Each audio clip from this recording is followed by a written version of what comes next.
এক বিশাল জঙ্গলে থাকতো গজেন্দ্র, এক বিশাল কিন্তু দয়ালু হাতি।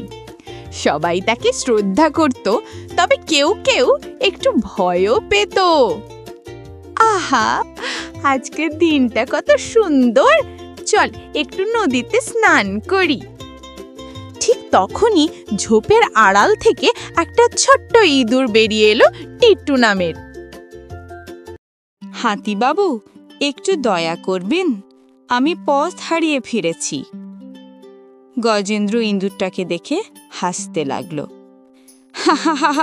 তুমি এত ছোট, তোমাকে আমি পায়ে পিষে ফেললে খেয়ালই করব না। না হাতিবাবু, আমি দৌড়ে পালাবো না, কিন্তু একদিন আমি আপনাকে সাহায্য করিব। গজেন্দ্র আরো জোরে হেসে চলে গেল। পরের দিন গজেন্দ্র হাঁটতে হাঁটতে একটা ফাঁদে পড়ে গেল। বড় দড়ির জালে আটকে গেল তার পা। বাঁচাও, কেউ আছো? আমি আটকে গেছি।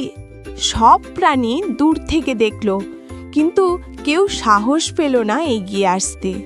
ঠিক তখনই টিটো সেই হাওয়া ছুঁড়ে ছুটে এলো। হাতিবাবু, ভয় পাবেন না, আমি আছি।